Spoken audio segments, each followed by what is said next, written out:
Good evening, everybody. Tonight is Wednesday, May 15th. It's the monthly meeting of the School Building Committee. And let's see, Mike, if you could, or Jeff, if you could start off with the first item on our agenda. Jeff, you had put in the MSBA update first, so. You mean the one we don't have yet? Yeah, exactly. Yeah, the reality is that MSBA has always been like clockwork in terms of getting their comments back to us, which was due 3 weeks after you submit.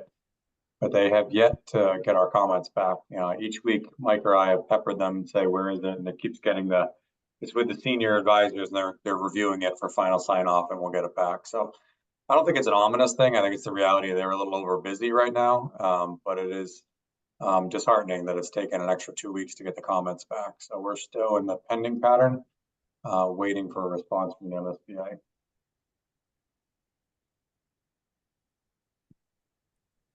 So tonight's presentation we were going to get into was about the design updates, and Chris was going to do that in a minute. Other than that, we have overall schedule to talk about, and Mike's going to make a presentation on design build versus CM at risk in terms of the options. No decisions need to be made tonight on those, but just really we like to do that early as you start to think about the options, and then when we get to the later on in the project, before we get to the final schematic, you take a vote of which option you're going to pursue.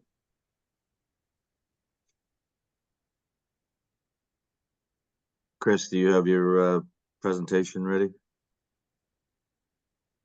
Yeah, I do. Sorry, I didn't know that was. Okay, that's all right. I didn't know that was my cue. Well, we've got you up. We've got you up next. Okay, perfect. All right.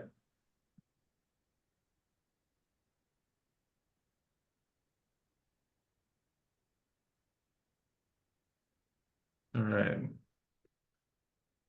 So this design update is really focused around some initial looks at the massing of the options that we have.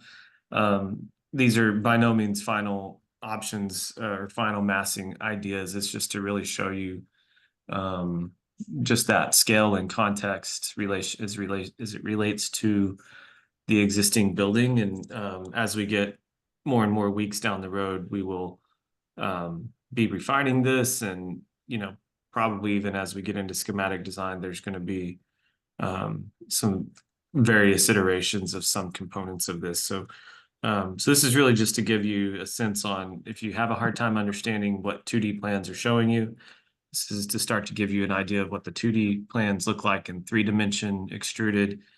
And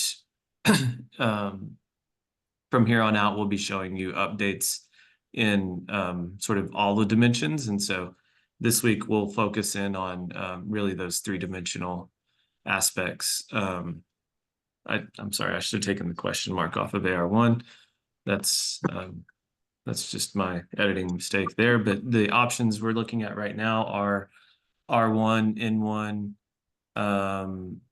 and then AR1, AR4, AR4A as of the last meeting that we had together a couple weeks ago. The AR1 model is really still pretty consistent. It's matching up in a lot of ways to what we need it to for the educational program. But just as a refresher, the way that shakes out in all of these, you're going to see these little red areas as the additions and the massings of the additions. And so anything that's white in here is the existing building, and then anything red is, or highlighted in red, are additions to the existing building. And so the big idea for AR1 really is this sort of middle infill that becomes a sort of common core of the building, hosting media and other components in there, maybe some collaboration spaces, and then and breakout spaces, and then this big building over here being a very dedicated STEM addition along with science classrooms. So it sort of serves multi-purpose and being a science wing of the building, very departmental, but also sort of building into some of that STEAM and STEM curriculum that the district was asking for all along the way. So this is that's the northeast side. So the Clyde Brown is sort of off to the right here. The road between the Clyde Brown and this school is right here on this edge. And then if we go shifting around to the south side, so this would be a view, and the field is sort of in the foreground, the baseball fields and the stadium with football fields, soccer fields, and track is sort of off to the south of this view and to the left. And so you're looking up north. Again, Clyde Brown would be sort of up in this area here. But you start to get a little bit more sense of scale that we're trying to infill that center zone and create a nice light filled zone to make, some positive teaching and learning environments that are very collaboratively oriented and expand on some of the aspects of teaching and learning that we're trying to hit on. The big thing here is that pushing media into the middle space allows us to get some extra classrooms around the edge. So that's really the driver of this again. And then the southwest side here, fields would be to the bottom right, Clyde Brown up to the top left, and just another view around the edge of the building. Chris, do you want questions as you go along, or? That's fine. Just because everybody knows solar is my life, can I assume the existing roof line that we're seeing in white, that would all potentially be available for solar panels? Yeah, I took them off this view because it was really distracting when I made it. No, that's fine. Yeah, that's you fine. can see them yeah, right here, but it would be peppered all over this thing. Yeah. Yeah. Okay, that's fine. Thank you. Yeah. So I have a question on the, with this model, briefly describe what goes on in the rest of the building in terms of the renovation. I mean, the class size and all, the classroom size and all that. Yep, so that's up here. The classroom sizes are the MSBA standard 900 square feet, and they're really programmed around collaborative teaching and learning. So you see what we're showing here is not the like it doesn't have to be this way, but this is just sort of a depiction of sort of future ready teaching and learning that maybe it's not typical standard old desk aligned in rows. And these desks are set up in a different way to create that 21st century learning environment, along with inside little pockets and zones within the actual room itself. So that's a strategy on teaching and learning. And then I think the big picture item you're seeing with this option is really a group of 4 classrooms clustered around a center breakout zone that takes advantage of the corridor, within 2 smaller breakout rooms that are used for like pull out resource, like special education, reading, math, that kind of stuff. But they're small rooms for like 4 or 5 people. And then you can see that diagram repeated throughout. And then when we get to a spot where we need the science classrooms, you see the bigger rooms there. So that's the kind of model that we're putting into AR1. It's not, if people were to look at the picture you showed, the 3-dimensional picture, it kind of looks like the rest of the building is left intact. I mean, it's left intact, but it's substantially renovated inside, right? Inside, yeah. And that was the conversation we had last week, where we're still like evolving that, and like just because we show it in AR1 doesn't preclude it from AR4. We're still examining where we're going to land on that exact condition. But yeah. So the shell remains pretty much the same. And again, also in these 3-dimensional things, I'm not showing the other part of the conversation we had last time, which is removing the entire facade and reskinning it with something new.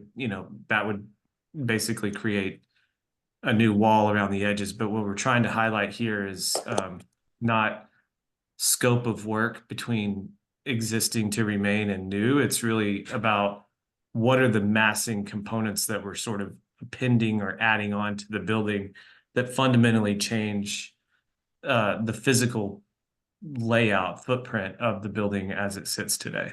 So that's really the purpose of the massings. Okay, thank you. Yep. So I'll jump into AR4 here. So this one we've made a bit more progress on the addition side, really starting to put in again, classroom layouts, thinking about where toilets go, stairs go, egress, how it relates to the rest of the building. We're starting to put in sort of the PE alternatives and media centers in the middle. I'm still holding a less intensive renovation point over here to Jim, your point, on this side, because I still want to push on that and really discover what's possible in the sort of sense of making sure we hit all of the high level teaching and learning components that we want to hit, but then not necessarily saying that we have to do a whole gut refresh of the whole thing to get there. So we're still studying that, looking into that. And then the big addition here that you're going to see in 3D is everything circled in the pink or magenta line. And yeah, and so we're starting to put all the detail around, you know, how that works. And that's, you know, you can see the science classrooms have a little bump out and stuff like that because of the size and sort of configuration. One thing I'll note here is, you know, we're holding a line that's adjacent to this dashed area. The dashed area is pretty much where the existing building walls are. And so we really can't get much closer to that while the construction's happening, because we need safe egress routes from the courtyard, and we also need constructability around that edge. And so you'll see us hold that line there, and we're gonna, in a subsequent meeting in future weeks, we're gonna talk to you about phasing and logistics, where we'll get into some of those requirements around holding lines and separations from existing buildings to under construction, and how we deal with all of that while occupied on campus for safety of students. So the second floor. Chris, quick question. Go ahead. Where is in this drawing, where is the locker rooms? They're right here. Can you see Okay, my mouse? I Is that- know that was a question last week about access from the locker rooms to the fields. So they Yep. won't be traipsing through other rooms to get there. Bob's Yeah, Corner. Yeah. Yeah, we need to still work that out. I think I was more focused this week on some other things, but yeah, we'll work out that little connection point that we talked Okay, about I know last you week. did talk about that, yeah. Yeah. Okay, second floor, again here.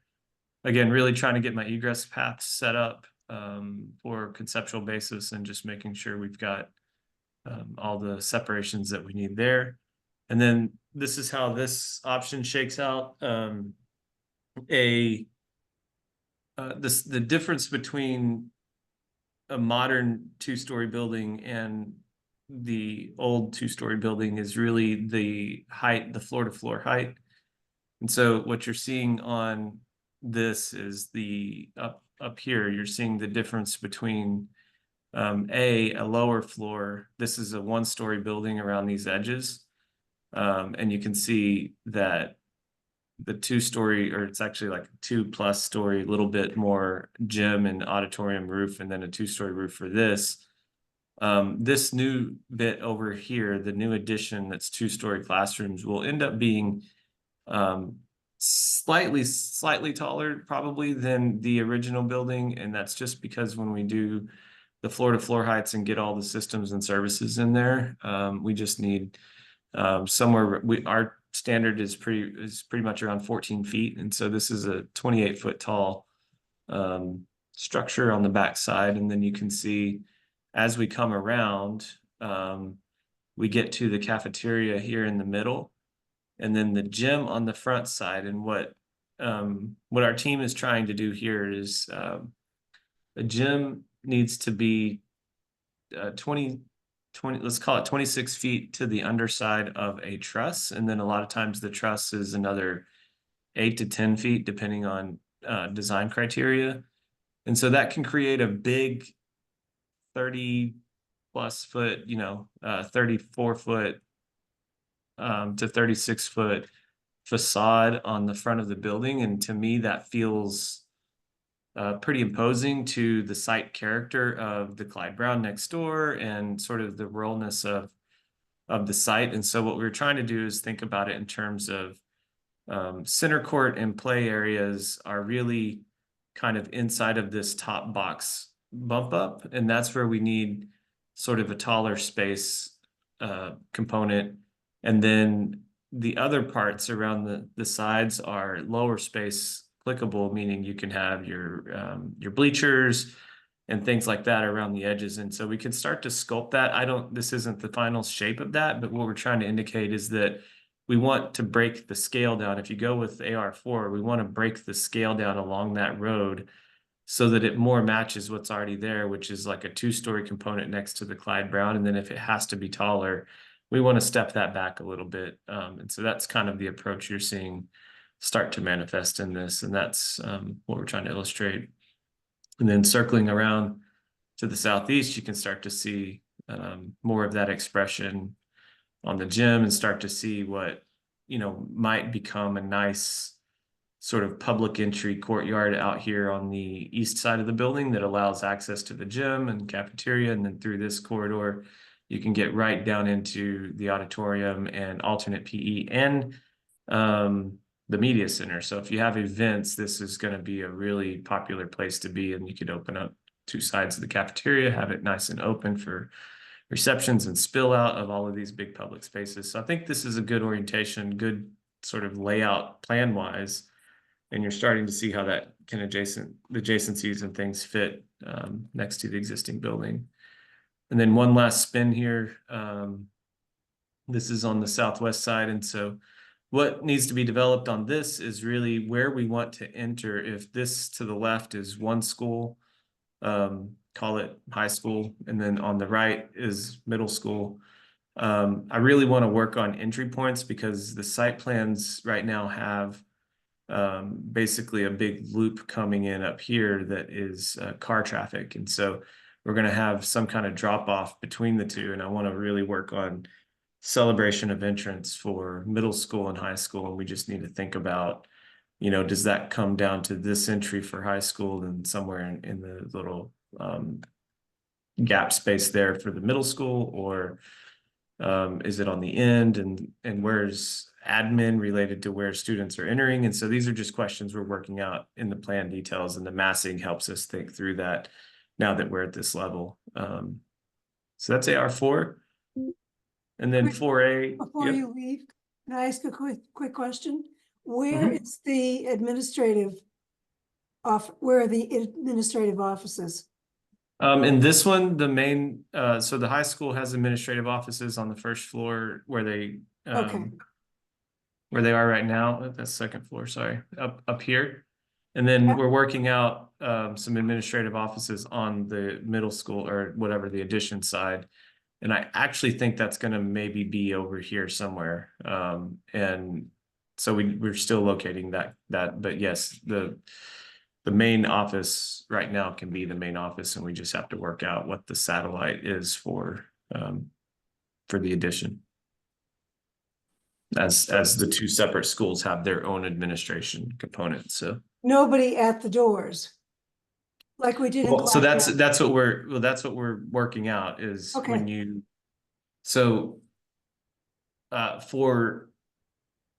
for student arrival, you don't necessarily need the same idea like Clyde Brown has. You can have teachers on duty at those doors during student arrival and everything, but then when the school's in session from whatever time to the end of the day, those doors don't really function for anything, and any visitors would have to come to the location where there's a safe, secure entry point, and then they would be dealt with from there. You wouldn't want visitors coming to one of these remote entrances, and so that's just the trade-offs you have to work through when you've got a plan like this, where you're creating maybe separate entrances and sequences for student arrival and dismissal, and then how you want the public to behave when they're visiting the building during the day. Okay, While you've got this up, probably a dumb question, but it's applicable probably to all the designs. Is there a loading dock, and where is it? Yeah, it'll be right near back of house. We haven't really worked all that out yet, but that's the back of house is in here, and it's Okay. on all the anywhere you Alright. see back of house is probably, or kitchen servery is where we're working that out. And Okay. This option in particular has a challenge with that, but we have to, we just have to run through that from a site planning perspective and sort of deal with that as best we can. And if I'm honest, that's sort of why I shaped this little edge the way I did, because you can bring a truck in and then have it back up to a loading dock somewhere here, and it'd be a little less intrusive than it just sticking 90 degrees out from a building. Okay. And so that's really why we're trying to shape some of this stuff like that. Okay, thank you. Yep. So that's AR4, and then we've got 4A here, which is the option dealing with just the gym in the back of house. So Terry, that question you just asked, I think the service loading dock might be somewhere in here. And we'll try to deal with that from a site planning perspective. And then similar ideas, and again, we showed you this before, but a similar idea in terms of 2 separate wings. It's just that this one is sort of getting at a little bit more of a neighborhood feel, for like a true neighborhood feel for how middle schools kind of often go these days, where you have team-based separate teams. And so when you see this orientation, you can think very easily how you've got, a 4 or 5 classroom team down here circled around a hub. And then down here, you've got another 4 or 5 classroom team that has a hub around it as well. So it just gives like breakout team zones built into the plan. And that's what sort of kicking out a corner or kicking out a part of the plan does. And it opens up the plan relative to just a long straight corridor. And so this one's got better ideas, I think, around entry and arrival than option 4, but it's got some other drawbacks in it too. So 4A or 4, I'm sorry. Yeah, 4A, second floor. And then that option here, the big difference here is around, and again, as I've said before, you could take option 4 gym and sculpt the gym here to match the one we showed in 4, but this just shows you a properly sized gym with the size that it needs to be, how tall it is compared to the actual existing building, right? So that's why some of that shaping of the building that we showed in option 4 might be something that we really want to keep in the project and explore. So, and then 4A, I think this one does sort of a better job at starting to get to like, what does this front of campus arrival look like for students and I guess, as they arrive, and how does that greet the students there on the ground. So I think that's that. And then we have the new option that we're looking at, not a ton really to go through here. I think when we get a little bit more into it, if the committee's feeling more convinced by a new option, we can dive a lot deeper into this. But just for scale wise, I don't know if that's blocked out or not, but for scale wise, these are the 2 buildings set next to each other. Really, pretty much, I just took the site plan off, but this is where we would want that building located and how far away it is from the existing building. But scale wise, it's pretty similar to what you have today. Just sort of getting to some sculpting ideas. You don't have to have a wavy roof, but it makes a statement, and it brings some interest into otherwise just sort of boxy forms. So easiest play with that, but it doesn't have to stay. So admittedly. You're talking about Terminal E at Logan? No, we're not that fancy. Don't worry about Okay, that. fine. Spaceship. Yeah. But I think this exercise is really just about sort of breaking down the boxes a little bit. And you did that with Clyde Brown because you had some sloped roofs, and we really tried to work with the landscape to sort of break down just a really boxy feel. And so, we may want to explore some of those same expressions on the edges here, and maybe not worry about the tall bit in the middle. Again, really, I think it's about volume at this point, unless is it a curvy roof or not. Don't be too stuck on that. That's just us throwing some things in there and then the northeast side. Chris, one question for you is just as, you know, you're trying to do a campus feel for down there, so, you know, if we could kind of keep maybe the elements, some elements that were similar to the Clyde Brown or, Sure. you know, Town Hall or something like that, so, you know, you guys could play with that too, maybe. Yeah, I think that's reasonable. We've done something similar to that on another project where, you know, you didn't want to go through the expense of creating pitched roofs with metal roof and stuff like that to match something that is in town or an adjacent spot, and you can create like little roof screens that look the same way but are a fraction of the cost. They don't do anything other than help calm the architectural expression and make tie-in to the unified campus feel, but they're cheaper than building, you know, big volumetric spaces elsewhere. So those are the massing studies. I wanted to go quickly through one of the tools we use that we'll bring forward in some future meetings, which is our modeling software. And so I want to show you just quickly how we can zoom around that. This is sort of the native modeling software, and you can start to just get a sense on like how we use this tool, and we can just like float around and zoom around, and you can get down to eye level, and you know, later we'll start adding the site components into it. I can go to one of the floor plans and show you if we wanted to.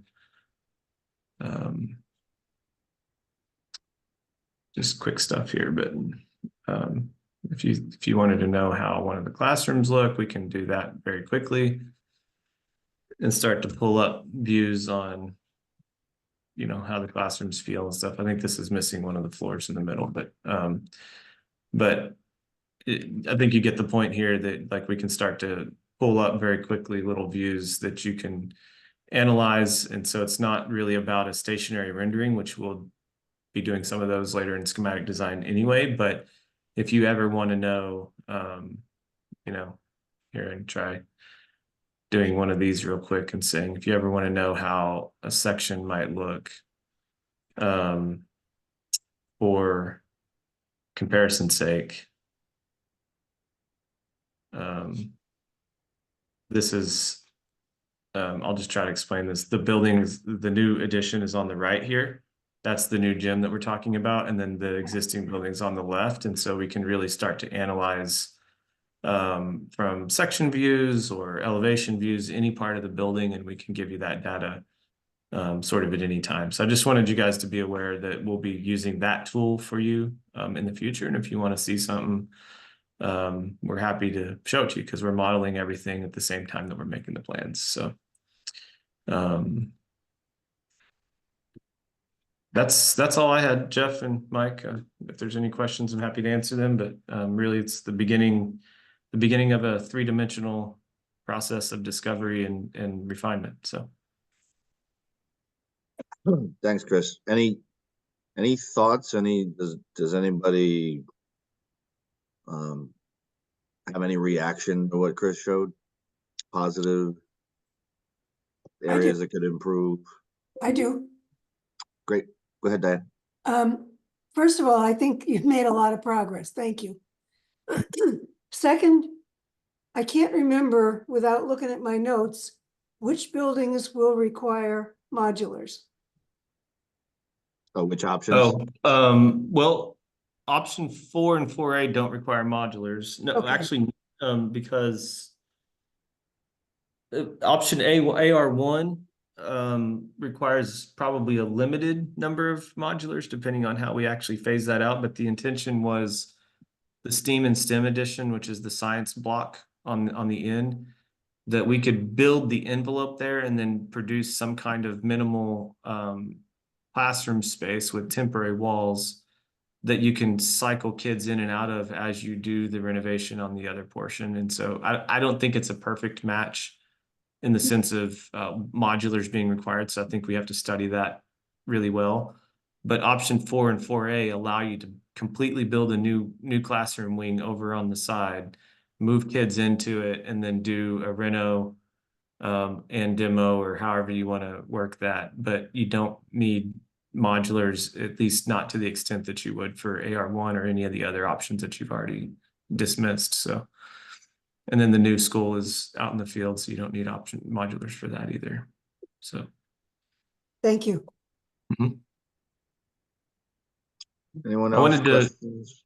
I was Sorry, going to go ahead, mention that Duncan Weechock from my firm is on the call too. He's just observing, but you may see him in future meetings as one of the TAP A team members. So.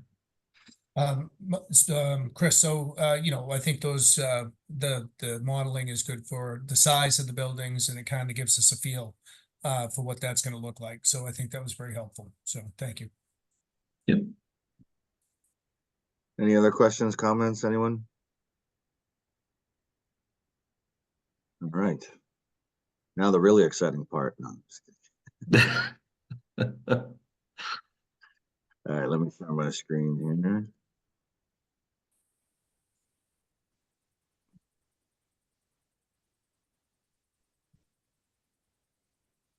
Can you all see my screen? Yes. If you see me looking up occasionally, it's because my screen is above me. But some of you are familiar with this discussion, having been through the Clyde Brown projects. Others may not be as familiar. So I'm just going to pretend that nobody knows anything, and then we will sort of go from there. You may have new questions based on your experience on Clyde Brown. So in Massachusetts, there are two approaches to public construction. One is governed by Chapter 149 of Mass General Law. That's what's deemed general contractor approach, or design bid build, you'll hear. And the other one is 149A, which is a second approach, which we'll get into in a bit. So this is just a quote from the AGC, or Association of Associated General Contractors. And basically it says during the 70s, a new type of firm evolved, GCs looking to provide services as part of teams, and in trying to eliminate some of the adversarial approach to contracting, and try to provide a higher level of project delivery and added value. And that helped sort of kick off some of the legislation changes that allowed for this approach. And there's another quote from the AGC basically stating that the contractor's obligation is to satisfy the minimum requirements of the drawings and specs. In the bidding process, the owner asks for the lowest possible price to perform only those things that are absolutely required by the drawings and specs, and not more.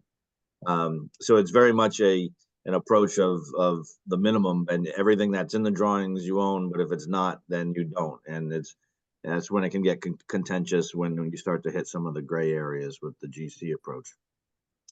So with CM at risk, or Chapter 149A, the difference is you're hiring a professional service firm which builds buildings. So you negotiate their fees ahead of time.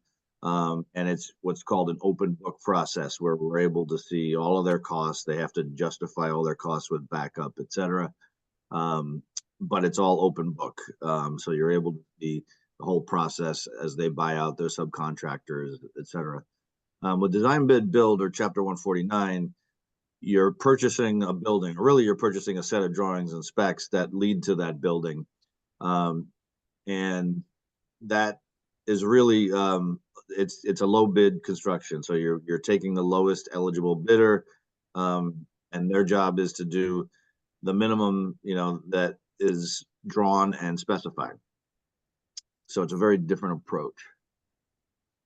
So this is sort of the pros and cons sort of each one. With CM at risk, or Chapter 149A, it's a qualifications-based selection. You bring them on earlier in the design process, as opposed to just at bidding, to get their input not only on pricing and estimating, but also other design phase services like constructability reviews, logistics planning, that type of thing.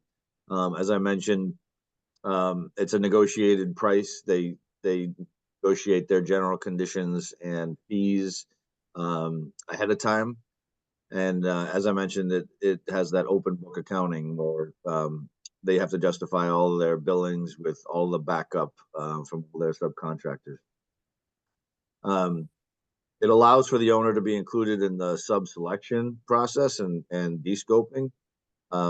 We still have to do filed sub-bidding for certain trades in Massachusetts, but there are other trades that are not filed sub-bids where you're able to be more selective about who you choose as a subcontractor. And sometimes it may be more about getting a higher quality or someone who's a little bit more responsive, or it might be about price.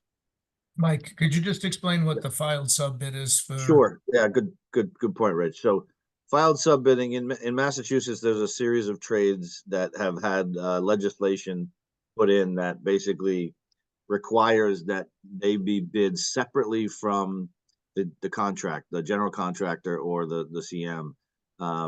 And that was done because some of the unions, were getting sort of, blacklisted by certain contracting firms. So they came up with this legislation that allowed them to be bid completely separately, and then assigned to the general contractor or the CM. So some of those are like electrical, plumbing, HVAC, concrete, painting. So you'll see some of those other trades that are that regardless of whether you choose a CM or whether you choose a GC, you have to bid those out separately from the base contract. With CMs, you also have the ability to do early release construction packages, which gives you some flexibility in terms of how you phase things, because you can buy out certain trades earlier in a project and get things started while you're working on negotiating the rest of the contracts. So it does allow for some of that strategic thinking as well, especially in this day and age with long lead time items like electrical gear, certain HVAC air handling units. The lead times are so long that one strategy is to be able to buy those even before you put a shovel in the ground. So, with their lead times being, 60 to 70 weeks sometimes, it's really a challenge to get that stuff on site at the time when you need it. So a CM would allow you a little flexibility to be able to do that. Within the CM contract, they have their own contingency. Obviously, they're coming on board before the bid documents are completely finalized. So they have their own contingency, which usually hovers around 1.8 to 2%. And then they also have the ability to build in holds and allowances, which are strategic buckets of money that are put aside to address certain things that may not be known at the time of bidding. That you're going to do a certain scope of work, but you're not quite sure exactly what it is yet. You put aside an estimated amount of money, and then you draw from that as you start to define the scope. The other benefit of the CM is there's a larger pool of construction firms that build buildings of this size and scale and complexity. The GC world, there's definitely only a handful. With CMs, there's definitely a bigger pool to draw from. The downside is you do tend to pay a bit of a premium. It does fluctuate. What we've seen over time is that tends to be about 4 to 6%. But depending on the timing of bid, it could be as low as 0, and sometimes it may be as high as 10%, depending on the market that you're in, how attractive the project is, etc. The design bid build approach is you're going to. Before you leave that, I want to ask the question about the 4 to 6%. Okay, obviously you don't want to spend 4 to 6% just to do it. What's the value add here? What am I getting back for that? Because if I'm not mistaken, and I wasn't there at the creation, but I was there at the finish for Clyde Brown, as we used the CM at risk, and I don't know whether the two are connected, but we brought the building in on time and under budget. So, yep. And Agostini was the CM, right? Okay, Legacy so, Bacon, yep. so what's the value I get for this particular? I see it as an upfront cost commitment, but I don't see it, if I got this right, as really a cost increase at the end of the day. Is that right? It doesn't increase the budget, right? Your budget is your budget. But you end up paying more towards the contractor. The benefit in my mind, and this is just my one opinion, I'm sure Jeff has his as well, but and Chris may as well, is not just the quality of contractor, but also especially with complex projects, right? Where you're not on a greenfield site, you're dealing with a complex addition renovation. DMs can handle that a lot better than a GC can, and you can plan for it a lot better because they're on board early, and you can strategically look at how you're shuffling things around, how you're dealing with swing space, logistics, phasing. All of that is where a CM will far exceed a GC, and that's where you'll really see value. It's tough to shake out how much that value is, in terms of how much money you saved as opposed to what it could have been that led to a change order for a GC. Because that's where things get out of control with the GC is once there's something that's unknown and it's not completely drawn on the drawings 100%, that's where the change orders start to pile up, and that's where things can get out of hand if not managed properly. That's not to say that it's impossible. We've done both of these in complex and in simple jobs, but in my mind, where you really see value from a CM is with complex multiple phase projects, of which you're certainly looking at with this right now. So that's my response. I don't know, Jeff, or Yeah, no, I Chris, agree with everything Mike said. And I think, with an ad reno, the premiums are a little different than new construction, because with a general contractor on ad reno, there's a lot more risk to them. So you'll see on a general contractor bid on an ad reno, they're going to go higher. A general contractor bid on a new building where everything's drawn, they'll be more aggressive on their early price because they'll hit you with change orders. Either they can prove it or they can't. But some of their risks will be a little greater with the reno work. But they also have the same ability to hit you with change orders with ad reno work. So in both cases, the GC comes in a lot lower, but depending on the challenges of the job, it could end up being equal at the end, based on the amount of things they can hit you with in terms of change orders. The real benefit here is the fact that with CM here, you are able to work with the school. If they have MCAS tests or whatever, they're more cordial to slow down or put off work, because it's a more friendly relationship, where a GC is working against liquidated damages at the end of the job. And so they're more motivated to either hit you with a claim or find another way to get more time on their schedule. And so it changes the overall dynamic of the project. We do both. Right now in a town I'm working on, we're actually doing 2 projects, 2 school jobs. On one of them, we went GC, and the other one we went CM. The CM was an ad reno, like you guys are considering here, for a lot of the reasons that Mike has stated. The challenges, the complexities, the unknowns are much greater, and the ability to respond to those challenges is a lot easier when it's not an adversarial relationship like a GC is, or it has to be drawn for them to be willing to help out. Yeah, Jeff, can you hear me? Yep. Yeah, just a quick comment in regard to GCs.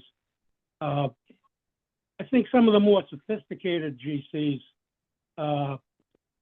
they will bid on a set of plans and specs, obviously, and give you a price, but they already know before they even start where the change orders are. Right. And that's when a lot of them plan to make their money. Right. And the good news is on a size of this job, there's less pool of bidders, as Mike said. There's about, 4 GCs in the state, in all honesty, that'll bid $100 million job, right? When you're doing a smaller job, there's way more, but the quality is way more diverse, right? So with the $100 million pool of bidders, you kind of know what you're getting on. And a lot of them like to finish early and finish fast, but they skip along the way. So, as long as you understand what you're getting and you kind of run alongside them, it makes the OPM and the designer work a little harder to fill those gaps. Because really the GC saves their money by only having one guy in the field as a superintendent and one part-time project manager. The 4 to 6%, going back to Jim's question, is a lot of it's staff. On a CM job, they'll have a project manager, an assistant project manager, a super, and an assistant super, and they bring value because they're really watching out for you in a greater standpoint than really just trying to finish on time. So they save money on their overall general conditions. Well, I guess but at the outset, what is not quantifiable really is, change orders. Right. Now, there's many people on this committee who know a lot more about this than I do, but change orders are not helpful, and they're going to come fast and furious if we don't have our arms around it. So I don't mean to sway one way or the other. I'd like to hear what the design bid build advantages are too, but I don't think saying it's cheaper is accurate, frankly, but I just don't know. It's never consistent one way or the other. It can be either way depending on who you select, who's the low bidder on a job versus a CM. Like, you're right. It's not always that it's cheaper. It's just if you average it all out and they're sort of well-run projects, it tends to be that you have the advantage of the low bid where it's competitive, that the GC does tend to be a little bit cheaper. Yeah, the CMs also vary too. So, when you estimate the job, you kind of target the middle, right? But there's a difference between, I'll use your last example, right? Agostini, which is a small family-run business, and the large, national and international firms that also do work in this marketplace. And so they have different, pricing structures, different insurances, different breakdowns, different level of service, so even amongst the GC or the CM, there's variation in both of those pools. Of those 4 GCs, one of them takes a dive, or 2 of them, I'd say, take the dive early. They come in really low, but, I think as John had said, then they're also nickel and diming you on change orders. The other ones will come in a little higher, but we'll still find ways to make up some money. So it does vary in both pools, depending on how motivated they are or other work that's bidding at the same time as your job. And I would say on with Agostini, we were lucky to get the same project manager. She was really sharp, and the fellow that was on site was good, along with your guys' management also was helpful to make sure that we managed the cost. So and like you said, they were a smaller company. They had, a trail that was held together with bubble gum and paper clips, and, they never slept except once a week when we screamed at them. So, those are some of the things that made them more cost effective. But, it's just a different way that they do that they had run the project. So one of the points I want to make is with the GMP contingency, which is call it 2% on average. Right, and then there's various holds and allowances. A lot of that money will come back to the district, right? So to Jim's point, you're paying more up front. Maybe it's at 6%, but then if you don't need it, you don't use it, the money goes back to the town. You may end up at only 2% premium at the end of the job because they didn't need all the things that were packed into the overall guaranteed maximum price, and you're able to liquidate that because you navigated the challenges of the jobs. With a GC bid, we would carry a higher percentage for change orders because we know we're not going to see that money on bid day, but we're going to pay it over the course of the job. So with a CM job, we tend to carry less in your contingency bucket because we know there's already money packed in the CM's buckets. But with a GC, you control all the money, but you carry more money from a change order standpoint. I think there's one really good example, Jim. When we did the library, we went design bid build. And we had a lot of fixing to do afterward, and there was litigation involved with the contractor, which we won. Yeah, well, we went design bid build for the DPW too, but that was well managed. I mean, it's not just, it's who's bringing the service and who's getting the service. What's the capability of the owner? What makes the most sense? And I don't know if you're looking for a vote tonight. No, but our experience, we're gonna start the conversation. The vote will come, several months from now. But we wanted you to think about this because as you start to think about the complexities of the job or the the phasing, which we'll get into the next meeting, you know, you start to understand the risks that are out there, right? And to your point, Jim, we can do both. And as I gave the example, I'm currently in one town doing both methods on 2 different schools. And we had the same dialogue you're having here. We talked about risk and reward and what made sense for each individual projects. If you can draw it on paper and it's very clear, it makes sense to save the money up front and go with the GC approach. If there's a lot of risks and unknowns, the scale tips a little to the CM, but we'll deliver it whichever way you guys choose. This is entirely the decision of the committee. Agreed. Remember, Listen. Jim, you don't have a choice. With design bid build, you take the low bid. That's Yeah, it. and you're limited in how, one of the things with design bid build, you can, through pre-qualification, you can whittle down the field, you know, so you're not just getting, you know, Joe Schmo who started up, you know, 2 weeks ago, you know, so there is ways to whittle down the field within reason. But you are required to take the lowest eligible bid. So as long as someone has been pre-qualified, unless there's new information after that you were unaware of, Right. you are required to accept the bid. It's really hard. I've been able to kick out a low bidder in my town and field one time because they weren't. We had some new information, but it's really hard to get the second one out. So your ability to control the selection is a lot less with a GC bid than it is with a CM, because with a CM, you're basically selecting your team. And it means your true team. It means your project manager, your project engineer, your superintendent. That team you're selecting in the beginning, and you get to interview them and decide, you know, who's going to be the best fit. So there is a little bit more flexibility in terms of how you select that team with the CM. That is another benefit to that. Can, One Can last, our- one No, last go ahead. point. One last point is with the design bid build schedule, because that's like on my projects, schedule. And that's one thing that they're gonna drive hard, because you know, that's how they make money, is to get the job done and get it done effectively. So they're gonna just steamroll through, you know, to get that thing done. Terry, you had something? well, I was just asking, I know that that during and at the end of projects, we do, I can't remember the exact term, but there are reports to DCAM on the various vendors Yep. that are used. Can those reports that we file be used to either pre-qualify or disqualify Yes, someone in design bid build? yes, Okay, absolutely. And from every other public project that's required to submit those, you know, those are all reviewed, those annually by DCAM. You know, they have to do their annual updates with new projects. And so when we evaluate at the end of the job, if somebody failed, you know, that's a pretty big deal. So if they did a great job as well, we want to make sure we record that so more people will use that particular vendor. But that's all part of the pre-qualification process. Any other questions, or otherwise I'll keep going? Okay. So just a couple further things on the DBB. We've already talked about a lot of it.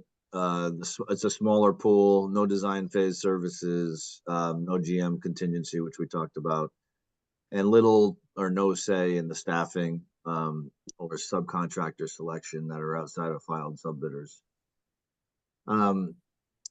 So, you know, what's the bottom line? Some projects that are sufficiently simple, I call them greenfield sites. You know, you have a site that's been untouched, there's not a lot of risk. You're able to identify, you know, the subsurface early, and it's a ground up construction. Those tend to be pretty simple projects that can go either way, but certainly a GC would have an easier time with. And then there's the other quote here is from the Inspector General.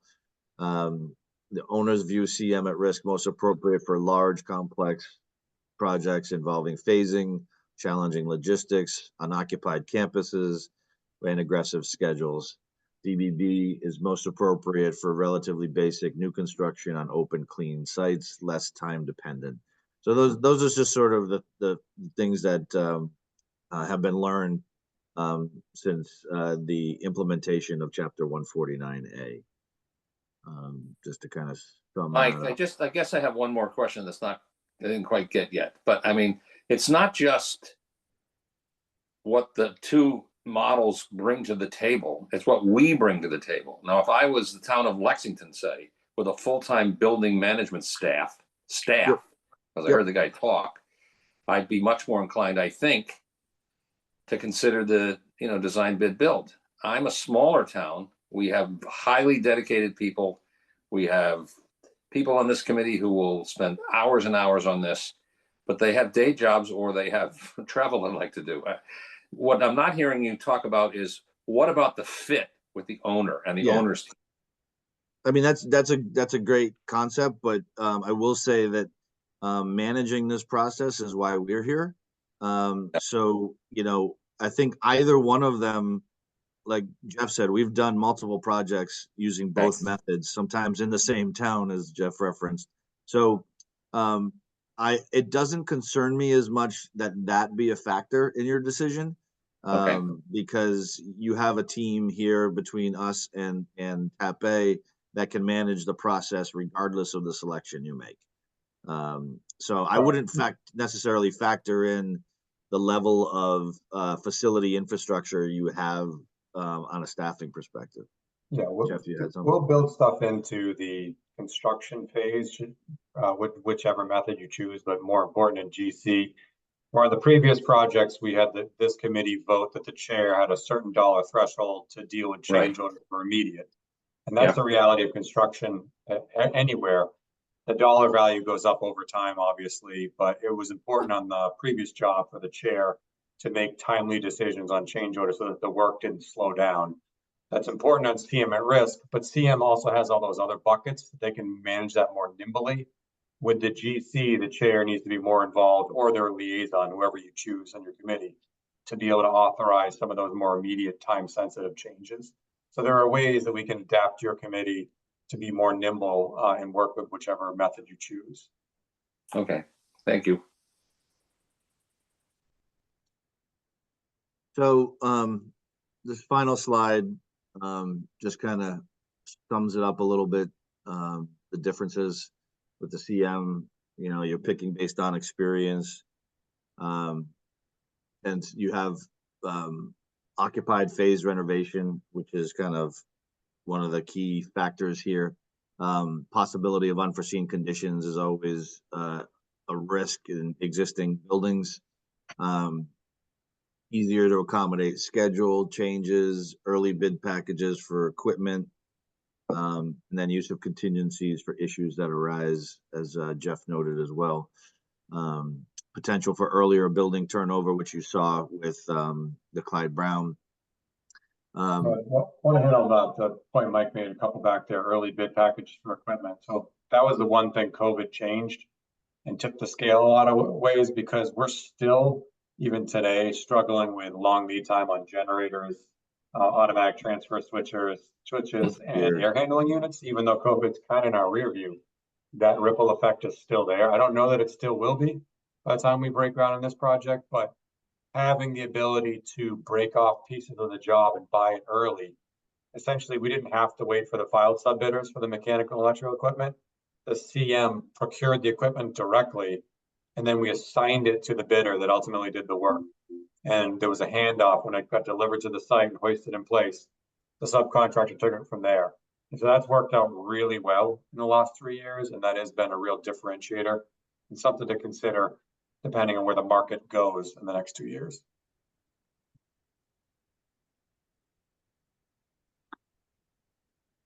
So that pretty much sums it up. Again, we're not looking for any vote tonight. But if anybody had any other further comments or questions, we'd certainly welcome that.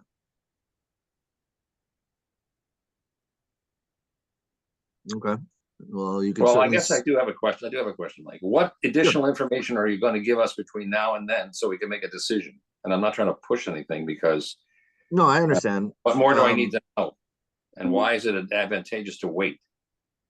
You wanna, well, if you know what you Yeah. want, that's one thing, but, the additional information is the phasing plans, right? Yeah. So Chris, Tepe and Vertex haven't really done phasing yet. Chris has taken a first pass at it, but, we want to sit down and kind of review that with him and think about how you clockwork around the building. In the cases of the options, 4 and 4A, he's talking about building the new wing first. We then can kind of move out of the existing to remain portions of the building and renovate that.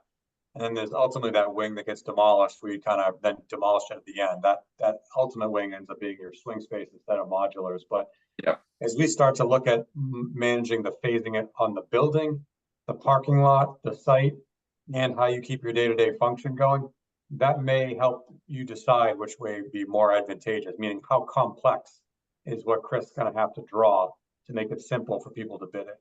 So that's the piece of the puzzle that would be next, Jim. Okay. Yeah, and I think from a base point, the option you choose has a big, that's basically what Jeff is saying, but hypothetically, if you chose a new building, we may have a different recommendation for you from a professional team. So, That would be so I a think highly hypothetical situation, yes. so, but there's a lot of design data, there's a lot of logistics data, Okay. there's a lot of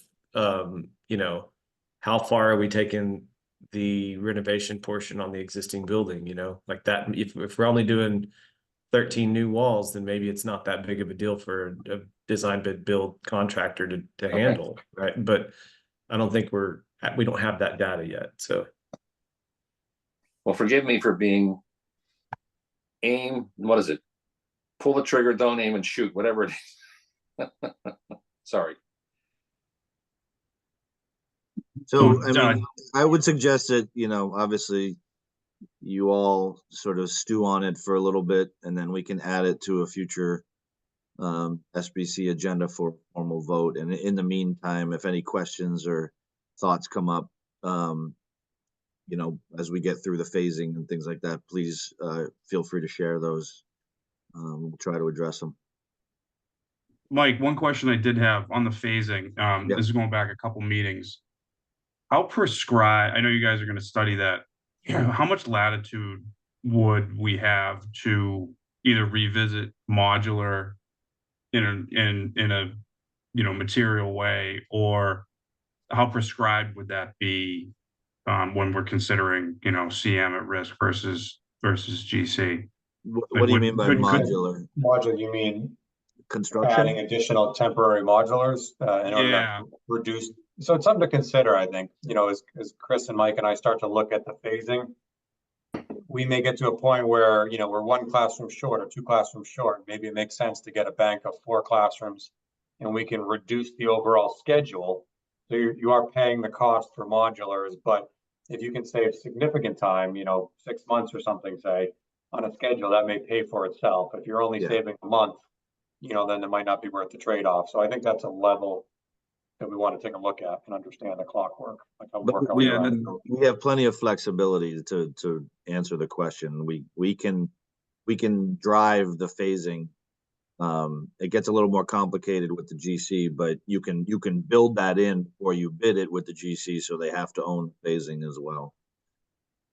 That's what I wanted to highlight, because I think not to advocate for the CM, but I think you lose a little bit of that creativity going with the GC in a situation like ours, right? So even if we have a scheme that's baked and well thought out, someone could come to a table and have a better way of doing it that has schedule benefit, de-risk, all that. So I think that's the benefit of having them on during design with the CM, is because as much experience in gray hairs as I have, and Jeff, no gray hairs, but he's got more experience as well, and Chris, we're not builders. And so, while, we know enough to be dangerous, it does help to have that expertise on the team when you're starting to think through approaches to construction.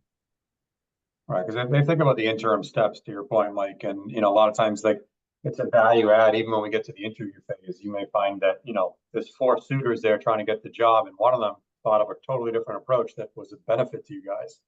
you know, you have the ability to accept that offer at that point of a different way of approaching the project.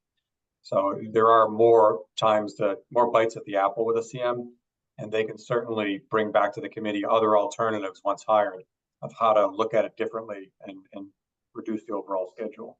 And Mike, sorry, Jeff, when we went through the Clyde Brown, we actually part of the interview process was the routing of all the traffic and how they were going to manage the site. That was a really important thing there. And so we had 4 different presentations.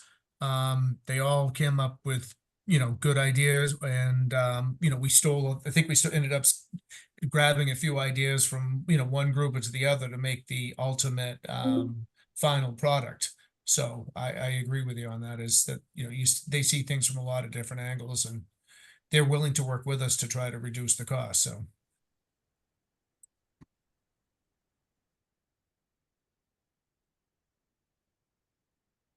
Any other questions on CM versus GC?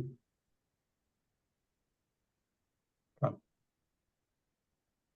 I think we want to hit on schedule maybe next.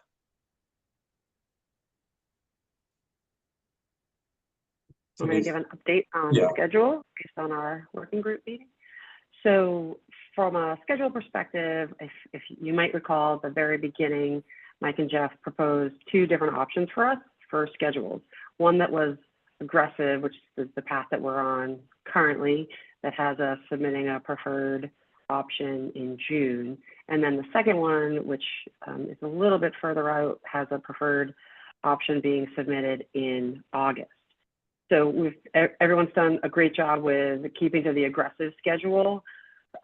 What we talked about and decided upon earlier is to give a little bit of additional time to work through options prior to putting forth both to the public and then also to the MSBA what the preferred options are. So we opted to extend and move out to August the submission of the preferred option to the MSBA. So there would continue to be activity. It just allows things to be a bit more thorough, allows us to do some more work both with this group and with the community prior to getting the final option determined and then submitted to the MSBA. So it keeps us on track for the overall, which is the target of May 2025 for the funding vote. Thanks, Denise. So, you know, one of the things Denise was bringing up was like to take that deeper dive, to think about phasing, to, you know, to get more inside the renovation portions of the building. Like you saw a lot at the last meeting in terms of the deeper dive. Chris has shown you the model, so you can start to understand kind of what walls get moved and how the building gets reshaped. And so this committee can kind of have further deliberations on it. You know, Denise is recommending that instead of going with the aggressive schedule of submitting the end of June, that this committee go to the end of August, would allow that additional time and the consultants to do their work, get it back in front of you in a more appropriate pace, and then continue to engage the public over the summer and have some additional forums there as you get a little further into your process versus trying to bring them along with you. So it allows this group to kind of, you know, get to the narrowing phase as you start to go out to the public and advise them on where you are in the process this summer, and then additional check-in as the numbers start to come in before you get to their final recommendation the end of August. And Mike, to follow up with that, you know, we talked about, you know, we went aggressive at the beginning because we'd rather be ahead of schedule and push, and then we would have the opportunity to take our foot off the gas. You know, this is something that we've discussed a couple of times and you brought up. And Chris had actually brought up some points where they'd had a little more time to look at some things and try to, you know, find different ways to economize. So I think that's a great idea, and we should, you know, take the time to make sure that we take it to work out more details. Sure. Yeah, Chris and I can work together to go back to that August date for PSR and build up a new schedule. And we might shuffle around. We do want to, I think, keep the gas pedal down a little bit while people are still paying attention, before we get to summer, and it's always a struggle to get, quorum sometimes in the summer. So, we are going to look at, maintaining some of the SBCs that we've already got on the calendar, but we'll reshuffle the deck a little bit, and then, we'll go from there. Well, this is Jim again. I think that this is important for us to do. I mean, we have to not be, we're all mindful of the environment that we're in. We have had the town turn down a proposal for a senior center. We've had the town turn down an override for the Tri-County, and we had the town by a small margin, but nevertheless turn down an override for school and police operations. So we're not, whatever we do and how much time we take, if we're going to be successful here, we need to really build the community support, because this is a huge nut. And we all know that from the very beginning. I think that there's additional evidence that is anecdotal, but nevertheless true, of, some is additional resistance by the community for increases of any kind. So I don't want to be the doom and gloom guy, but if we don't take the time to do this, try to rush it through because our friends at MSBA are meeting on Thursday, that's a big mistake. No, I think you're spot on, Jim. We recognize the challenges that Millis is facing here, and being deliberate about it is a good thing. I think the only way you're going to get anything really passed is to build up that confidence, and that that you've taken the time and been thoughtful about it. Rich, I don't know if you have any thoughts on it, or other members of the committee, but I mean, I think we really need to, and moving from June to August is no special thing, but it gives us some more time to develop the environment. And the critical item, of course, is not what happens when we put the proposal together. It's what happens next May and how we build up to that. So I think everybody knows it's a big hill to climb. Yeah, that would be more going back onto the the school folks. For us, meaning the school building committee, we support the project. However, we're the managers of it also. So, we can help to support the project, but I think a lot of that is going to fall on the school to build support in the community along the way. So.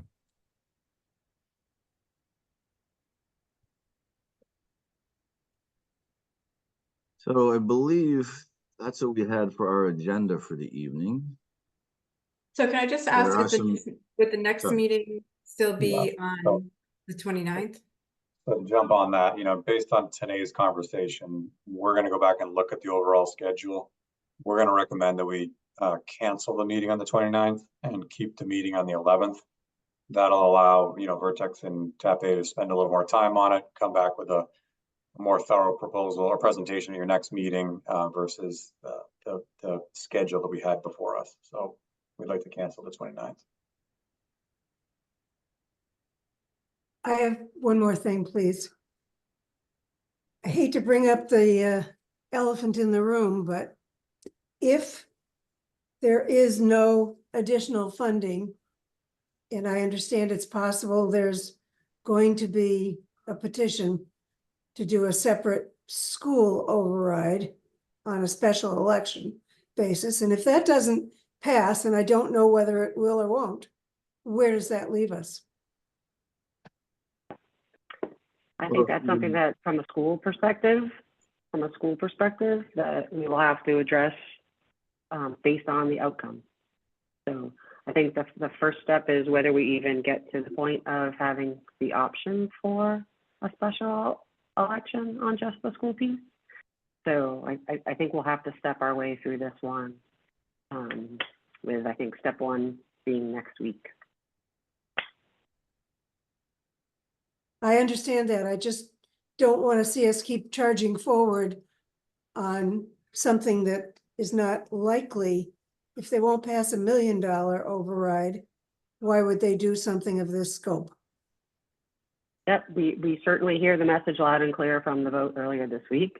And I think it's something that, well, I know that it's something that the school is mindful of and discussing. So there's a lot of things that are happening over the course of the next 7 days. So I think we're going to be having some meetings as a school committee, and we'll have to see what the outcome of those are. But Before we jump, we're absolutely aware. Yeah, before we jump off that though, one of the questions that was asked is if we do nothing. And we had earlier today talked to Vertex to say, okay, we do nothing. There's a cost. So there's a cost because now with the lower threshold of building repairs triggering an energy upgrade, we're going to have to do the roof. The roof has failed. The HVAC equipment is going to have to be replaced. This is going to make it where, with the thresholds that they have, it's going to elongate the process, and it's also going to cost more money because it's going to be over time, and there's some effectiveness in doing it all at once.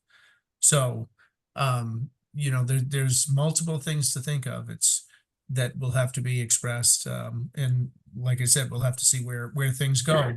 People need to understand that, we're not going to be able to kick the can down the road because the roof is leaking now. We've got water infiltration in some of the windows. We've got HVAC systems that don't work. We're going to have to fix it. And if we don't go the MSBA route, we're going to have to pay it out of pocket. So we may be shooting ourselves in the foot by not at least considering moving forward with this.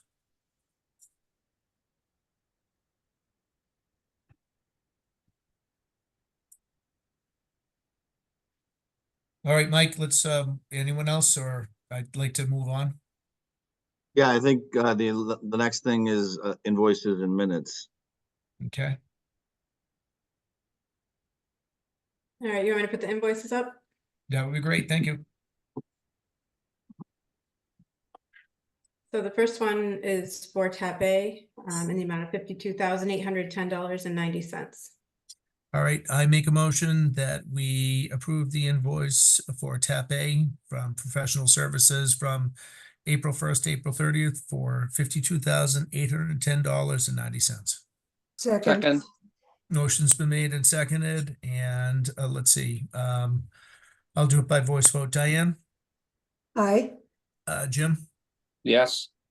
John? Aye. And hold on, I can't see Denise. Aye.